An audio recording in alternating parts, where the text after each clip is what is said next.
The name Africa, what comes into your mind? Well, I just see nothing but a beautiful continent full of opportunities that are not tapped. That's what I see when I see Africa. Everywhere I go, it's just opportunities and opportunities in various forms, various shapes, various colors that are waiting to be tapped. Do you think Africans can make it in Africa? Yes, of course we can. If we don't make it here, where else can we make it? This is our comfort zone. We have all the resources. I mentioned earlier on that up to 62% of farmable area in the world today is in Africa, both aqua and crops. So there's no better place to be right now than to be in Africa. This is my home grounds, and I know that when you play at home, you score more goals. There you got it. That's a good one.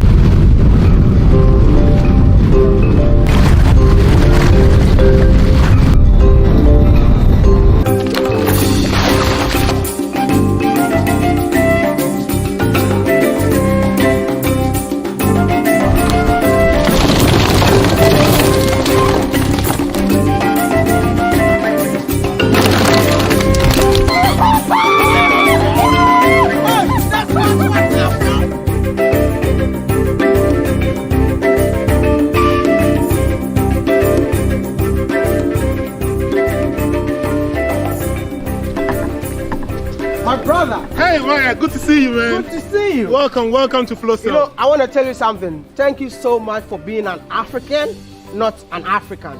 Thank you. You're doing something that a lot of Africans think that it's impossible. You've done it. And on behalf of all Africans, we want to tell you, Ahiko. Yeah, that's what it is, man. How do you feel knowing that you have the biggest tilapia farm in the entire Ghana, I mean indigenous farm? Like, Yes, the indigenous. Yeah. Because there are some boys bigger than me, but they are not indigenous. So we are the largest. We are the largest indigenous. Everything built from scratch. Global resources, local resources cooked in one bowl to give it tilapia. Whoa! I really want to know what makes your farm the biggest farm in Ghana. We are very humble to actually be occupying that position in the first place. But our principle is like producing a local solution, local for local people. So we bring the best materials you can find around together, and we combine them. Best materials in terms of fish feed, in terms of human resources. And you can see here that we have very good brains, and they are all local materials. We don't have expatriate and stuff. Though they are equally good, but we believe more in building the capacity of our people to rub shoulders with those things. And we try to get the best experienced people in the industry. If we find one anywhere, we will bring them here. We brought people from all kinds of places, we have no idea, to come and interact with our team, to come and share knowledge. We've done classroom sessions and stuff, and do knowledge transfer so that we can enhance the capacity of our team so they can compete at any level. And then that gives us a lot of mileage in terms of output and achievement. I can't wait to show what you've done to the entire world, but I'm that guy who is on a journey to celebrate African excellence, and I'm here to celebrate you today. I just want you to tell me who you are, where it all started, and I mean, tell me something about you. All right, my name is Evans Okay. Kojo Danso Selassie, and my middle name is Selassie. The name Flosel is a coin name that we put together.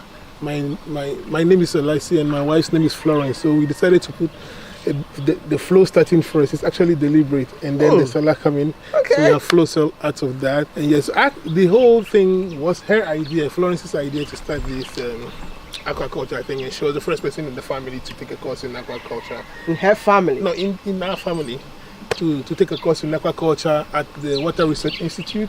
I think by then I was in Switzerland or something. Hey, I went to take a course in aquaculture. I saw it in the Daily Graphic and I think it's nice. Let's consider it. I said, okay, when I come back, we do it. And so that's why her name has to come first. You know what?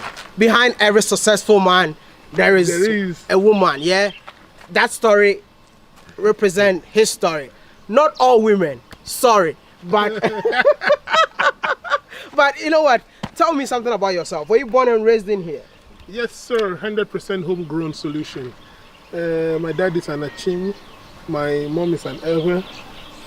I grew up in the coastal area at Aflau. And so I've been seeing fish from the beginning of my life. Sometimes we followed our uncles to the beach side to drag nets. Is it from a rich background? No, not entirely. If I tell you how I went to university, you will not like. No. Tell us something. How did you go to university? Was it a tough life? Yeah, it was really a tough life. My mom was my everything. My mom, my sorry to say, my dad was never there. I come from one of such families where your dad is never there, you know. And I'm sure you find one everywhere. So my mom was everything. It got really challenging at the point. I remember in third year, I had to go and write to the school to say I might not be able to finish the course. So I want to go and find some job to do. Maybe when I make money, I'll come back in the final year. And then my mom said, no, we can. She put up her property to sell. Nobody was buying.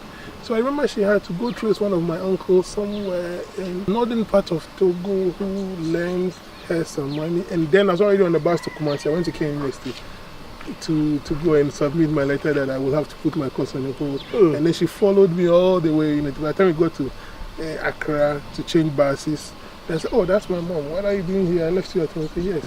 And then she gave me a hug and said, no, we are not going to do this. We are going to finish your school. And she handed me the envelope. So I had to go to the school to go and pay. And then later on came back to pack my stuff and continue my school. Because of this, I just want to say, if you're a mother watching this video, God bless you and be like his mother. Thank you. And thank you, sir. After school, did you ever live abroad? Yeah, after school, right after uni, I joined Nestle for my national service.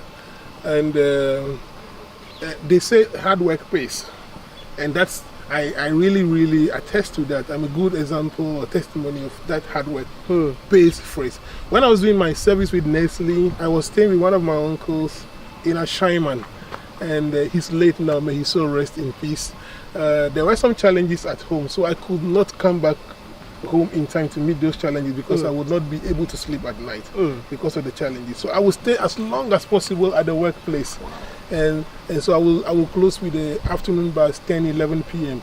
And so I will stay when there were issues related to products, especially next week and next cafe I was in charge of. I will fix those things. And so apparently management was observing, was taking note of all those things. And I remember one time there was very heavy consumer complaints with one of our products that we produced only for the French market, Cameroon, Senegal, and France. It's called Nesquik. So when we mix the product, it will separate. So some parts of the product will be sweet, some parts will be bitter, and so on. So I was put on. They were looking for somebody to fix that, and so my boss recommended me that this guy can work on that. And I spent 3 days in the lab to work on that. That was around May 2000 April 2004.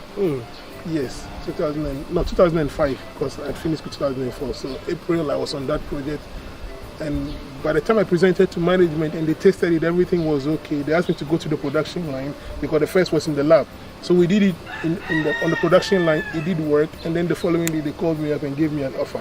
So I never finished my national service. My national service was for only 4 months. Oh. Yeah, so. And that's how you found yourself working for Nestle. And how did you work for, how long did you work for them? 10 years. 10 years? Yeah. 2004 to 2004. And after 10 years, what happened? This has nothing to do with mixing Milo and mixing coffee together. So I remember when I told my boss that I wanted to quit. I didn't give my resignation letter to him directly. I gave it to the HR. So the HR informed him, hey, Evans is leaving. So he was at the head office. He called, Evans, what am I hearing?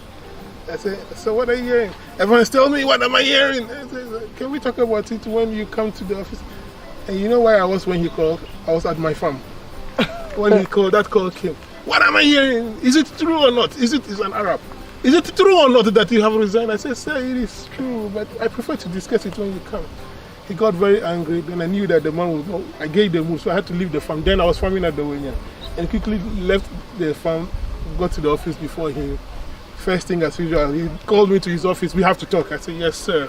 Why are you leaving? How much is Coca-Cola paying you? How much is Diageo Guinness paying you? How much is that? I said, it's not about money. You should know by now. I worked here for 10 years and you know I'm not cash driven. Yes, everybody likes money, but the passion, you know it already. So yeah, so what are you getting in this? I said, I'm going to farm. Oh, fuck. From what? From fish.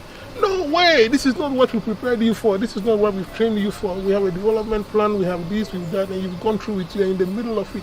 Why you want to quit now? Does it mean that when you were working for Nestle, you are still farming? Yeah. I had the fish farm. In where? There was at the way. Yeah. Is We it started a farm from your- my house in Pram Pram. After Florence did the first training in aquaculture at ADEC, we made 2 ponds in my house in Pram Pram. Oh, So okay. we went. I remember we went to the ministry's hatchery in Ashaiman to get about 600 fingerlings. That was the first fingerlings I ever bought in my life. Wow. And we put it in the pond. We didn't know how to handle. Nobody trained us. We took it to the house. By the time we got home, we had lost half. So we kept the rest in the we kept the rest in the pond. Then let me know, yeah. You know, something must inspire apart from the fact that your wife learned aquaculture. What really inspired you? What drove you to enter into aquaculture then? Yeah. I mentioned earlier on that when the industry started, it was completely foreign operators dominated. So one time, Florence and I drove all the way to, I won't mention the name of the farm. Don't worry. At Akuse to buy fish. Okay. To buy fish. And the gentleman would not, we drove all the way, the guy would not sell fish to us. And those days, Tilapia was very scared. He said, no, you have to get an appointment, you have to get a number, and when you need 2 weeks for that, and when you get the number and you come based on that number, you'll be surprised. This is fish. It's supposed to be. And Fish needs appointment. Yeah, and we were not served. We were not served. You are laughing, you're former boss. And when we drove back, this is the painful aspect, driving back, because I was so furious, by the time we got to Shah Hills or whatever, my car broke down and I checked the engine was off. And so I was like, nah, this has to start something. So I told him the story. One day he came here to get fingerlings. He came here. The man that made you start this came here. He didn't know he made me start. He didn't know. So, but I told him that the first day he was here to get fingerlings himself, I told him, okay, you remember this, I said, no. I said, okay, yeah, this is what you do. And there's another interesting one also, I'll tell you. And then, I remember when I was making the inquiries, gathering my data on the feasibility to start the farming, I was with Run and Fish Feed. I went to their office and they had a sales manager by then, quite a Belgian guy, technical guy. I went to his office, hey, I want to start fish farm. Nice, not the first question he asked me. How much money do you have? I said, okay. I was then an employee. 10,000 cedis. To me, 10,000 cedis was a lot of money. 6-7 years ago. Oh, 10,000 cedis. That's not enough money for fish. What are you talking about? I said, yes. Then he removed his glasses like this. I tell you what to do with 10,000. Okay. Do you know Afienya Junction? I said, yes. Between Afienya Junction and Prampan Junction, there's a big gutter there. We can use part of the money and block this part of the gutter and block that part of the gutter, and then put some fish in there. And then you can do something. That's very sarcastic, actually. And each time I meet him, I refer him to that all the time. He comes here to convince us to buy his fish feed and do this. Why don't you do this? Why don't?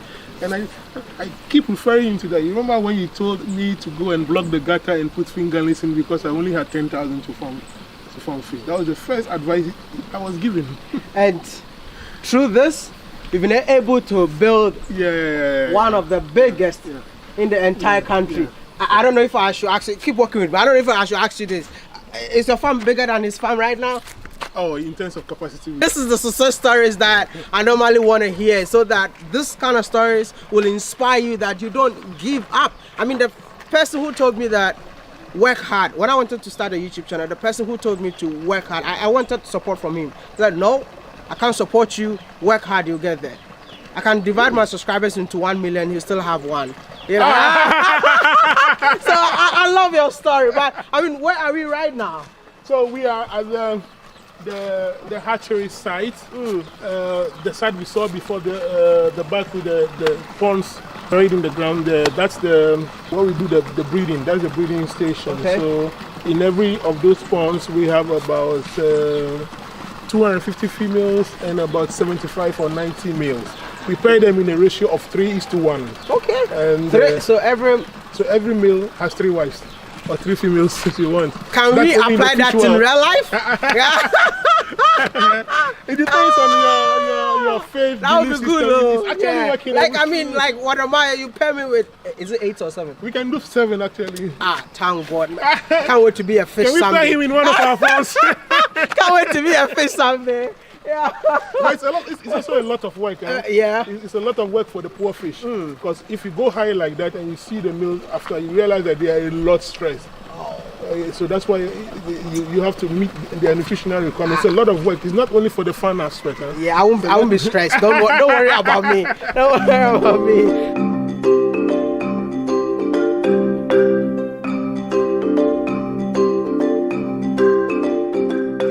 Is this the main fish pond? These are holding areas for breeders and that we use for breeding here. So in between the breeding activities, we keep them here briefly so we can condition them. Okay. What stage is this? Okay, so this is the fingerling stage. Okay. This is also the fingerling stage. fingerling stage. You are seeing the fingerling stage, but it's a much more advanced form. Okay, so what you saw over there was the post-fry stage. Most of them were in the post-fry stage. So when they hit the post-fry stage, that is between 0.1 to 0.3 grams. They bring them here, Okay. and then we raise them to about 2 to 3 grams. Okay, so it's at that point that they are nearing the juvenile stage. Okay.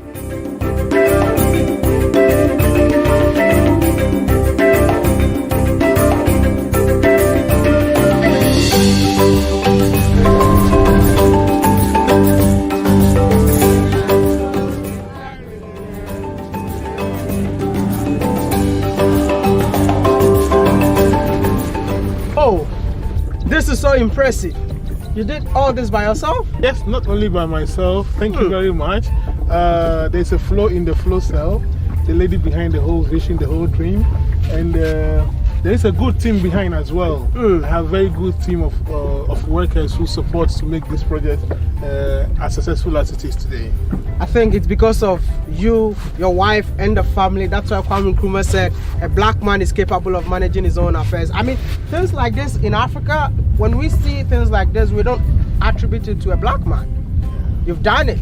And that is why I wish I can open my jacket and I say that you are an African, not an African. Thank you. How many cages do you have in here? We have 38 cages in total. Each cage has the capacity to do 30 tons. 30 tons. Yes. So does it mean, I want to know how many fishes are in there? Each cage has a production capacity of 120,000, but we peg operationally between 60 and 80,000 fish per cage. And how often do you harvest? Every week. Every week. We try to put fish on your table every week. And during harvesting, how many tons do you harvest in a week? In a week, 3 to 4 tons. 3 to 4 tons every week. And that's about 3,000 to 8,000 fish there about every week. Sorry, we just had an accident. Sorry, but it's all right. See, I just want to know, yeah, with the 3,000 tons, how much will you sell it? A ton goes for 15,000. You want to count our numbers? Yeah, it's okay. This guy is a billionaire. Yo, listen. Agriculture is the future. I wanted to ask you this question, but I think the question has already been answered. I think the head of the African Development Bank made that statement very boldly, that if you want to be a billionaire in the future, the sector to look at is agriculture. But this is the, sector that so many youth of Africa don't want to involve themselves into. Yes, that used to be very so much the case a couple of years ago, but I've seen in the more recent times some young men making moves such as this, because it's got to be based on your passion, and these days there are appropriate technologies that you can introduce to your business, and the youth of today are more tech driven than so many years ago. So we have solutions where we can even have drones in the water to check the fish, their weight, their feeding and everything, and this all attract the youth. We can have the snooker diving stuff that also attract the youth. So it depends on how it's packaged and how it is structured. You can attract the youth. Most of them don't know, so it's a very good stuff you are doing by putting this story out there. Then they can see the possibility in it, and then they can come back home for us to venture. My friends normally tells me that, we want lucrative business. Is this lucrative, by the way? It is lucrative. Every business is as lucrative as you want it to be. After hearing you, because I'm a mathematician, Okay. So I just want to say that, would you say that fish farming is equal to gold mining? Probably even better. Oh my goodness. See, I'm starting fish farming tomorrow. I'm starting my brother. Thank you. But I have fingerlings for you. Oh, thank you so much. But this comes to my next question. There's so many young Africans that want to invest in this. Would you say that it's more expensive, capital intensive when you are starting? Yes, it is. There are two or three key pillars. The quality of the knowledge with which you go into it is very important. The technology you want to go with, and then the workforce. Those are the three things. So you need to have the right knowledge, which includes knowing which species of fish to work with. You know, not one size doesn't fit everyone. So maybe tilapia is good for us because of the environment, but if someone's environment will require something like clarias or catfish or ajun, so you need to look at it properly before you tailor your solutions into it. So yes, one size doesn't fit all, but then you need the right knowledge, right network, right technology, and then you are good to go. How much will you say it's okay to start up? I mean, you have done it, yeah? I mean, you started from your backyard. Yes, I mean, how much did you invest in it? Because right now it looks so big and people just felt like you just wake up and started something like No. How much money did you invest from day one? From day one, we started with about 15 or 16,000 cedis. And then another 50,000 went in. And today we talk about an investment close to 8 million Ghana cedis in 6 years. This year, I really want to show my audience how to fish. I'm not saying that you just have to be a fish farmer or you need to start a catfish, but I want to go into details. Yeah, how much do you have to invest, and what do you think is the profit margin? Okay, so let's say we take a base of 1,000 fish. Okay, for you to be able to produce 1,000 pieces of fish at half a kilo each, or even 300 grams, the size of my palm. So this 1,000 fish will give you close to 300 kilos or 350 kilos like this. You will require close to 65% of your cost is going to go into the feeding. Whoa. Close to 65% of your cost is going to go into the feeding, and then the rest is going to be labor, infrastructure, and operational expenses, the cost of the logistics and stuff. And then if we are able to do that, and if you have good, healthy fish from good source, you can be sure to make margins between 30 and 50% on your returns. Wow. If you follow the good practices, no shortcuts, just like every business, no shortcuts. What type of, what method of fish farming are you using in here? We combine quite many techniques. On this side, the grower side is completely cage culture system. On the hatchery and the nursery is pond system. And who built this? All these cages were built by built by ourselves. You were in Nestle for 10 years, man. Oh yes, they don't teach you how to build cages, man. No. I didn't do fish in school. I didn't do fish in school. It had nothing to do with fishes. No. It was just based on fashion. My first degree was in biochemistry. So I came on as a scientist, and then later on I did a second degree in project management, and then another one in finance. So this was just based on what I love to do, what I want to do, what I want to spend my time playing and doing business at the same time, like combining hobby with business. So which means that you brought the locals together? Yes. The unique thing here is how we are able to blend both the local solutions with the imported solutions, including knowledge, and we put all together to develop this business. And not to mention the support systems that we have. We work with 2 to 3 key main institutions in terms of knowledge transfer. We have the WISH, the American Soybean Association. They have one section called the World Initiative of Soya in Human Health. They have a group of consultants they bring to us from Auburn University, the people who have 30, 40 years experience in aquaculture. They are able to bring them here, and they spend time with my staff and myself and training us. Sometimes they fly my team to the university in Alabama, and they go through intensive training. And then we also have the Dutch embassy. They have what we call the POOM, the Senior Expert Network, which I encourage every entrepreneur to tap into. It's free knowledge. They can resource your business with for about a week people who have 30, 40 years experience in business management, advanced senior experts, and they can spend time to shape the mindset of your people and train them and stuff. This is for free. You don't pay anything. And so these are all solutions that I advise young entrepreneurs that if you venture into whatever kind of business, they have big pool of consultants. Just speak to them. They will ask which area your expertise you require is in, and then they'll give you the right person to help you. What are you doing to transfer the knowledge that you have right now to the youth of Africa who are looking forward to start tilapia farming? We love to train a lot. We love to share our experience. A typical example is what we did in October. For the first time, we had participants from 11 countries here in our farm. We had them for 2 weeks. It was sponsored by the Soybean Association, and then we took them through intensive aquaculture, through the hatchery, through the nursery, through the cage, and there was some classroom work, and they all went back to their countries, and we keep receiving good testimonies. Next week there will be another delegation from Nigeria, about 12 of them, aquaculture operators. They will spend a week here with us trying to learn more about our technique. So yeah, and with the various universities as well, because that's where the hub of breeding these young people. You know? We have an MOU with the University of Science and Technology and with the University of Cape Coast as well, and we just are in discussion with Legon for the same now. So they keep sending their students to us for internships ranging from 1 month to 3 months. Wow. And we even have people up to the PhD level for their practical work. It's our way of giving back to community and encouraging young people to say, hey guys, there's something else we can do. And through that, we even picked some good ones that we have employed.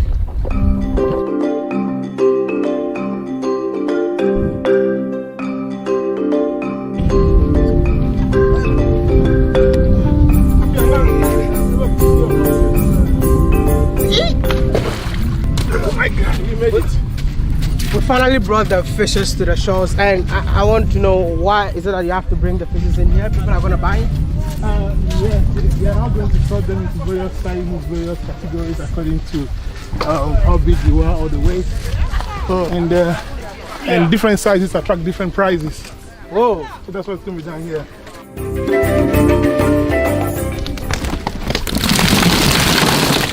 After seeing all this process, I feel like you make hard things look easier. Making it possible as well. Yeah. Oh, okay. Making it possible.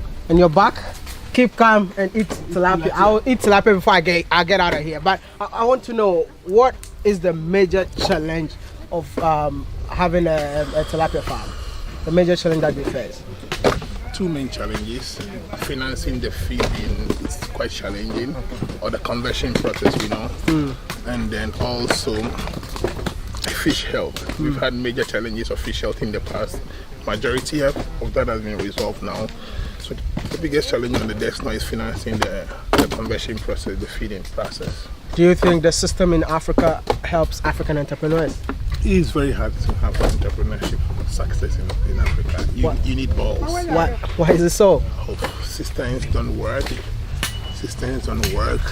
You see a lot of discrimination sometimes, especially against indigenous. Support systems are very... Sometimes you'll be surprised that there are solutions that are out there, but having access to them is very difficult. You know, it's not very easy. Like, for example, I have colleagues who started similar projects in China, and they have very smooth support, and you see their project a lot miles ahead of you, and the difference is only in the support systems. And so succeeding in Africa, it's very difficult in terms of entrepreneurship. That's not to say it's not possible. It is very possible to do, but you need balls. You need to have some bit of patience. You need to be able to take some big steps. If you had the chance to change something in Africa, what would it be? Or create more entrepreneurs in Africa. Or create more young business people in Africa, so that they can become prosperous. And it's only prosperity that we can drive poverty out, not excessive jobs. You are young. You've done it. There's so many young Africans watching us right now. What will be your final message to them? Hey guys, come home, let's do this. We can make it possible. Whatever area of that interests you, whether it's aquaculture, any other business, if we push hard enough, we can turn this around and make our continent a better place, because it is possible and we can make it possible. I want to say thank you so much for talking to me. I really appreciate your time. Where can we reach out to you? Yes, our website is www.flowsoftfarms.com. Our WhatsApp number is +233 244 889584.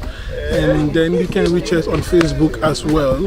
Just look for the word Flosel, and then you will Flosel Farms, and you will find us. And we look forward to hearing from you. Ask us about our fish, ask us about our process, ask us about how you can do it, and we are willing to share experiences with you. I want to say thank you so much for watching, and don't forget to subscribe and be part of the Million family, and I'll see you all in the next one.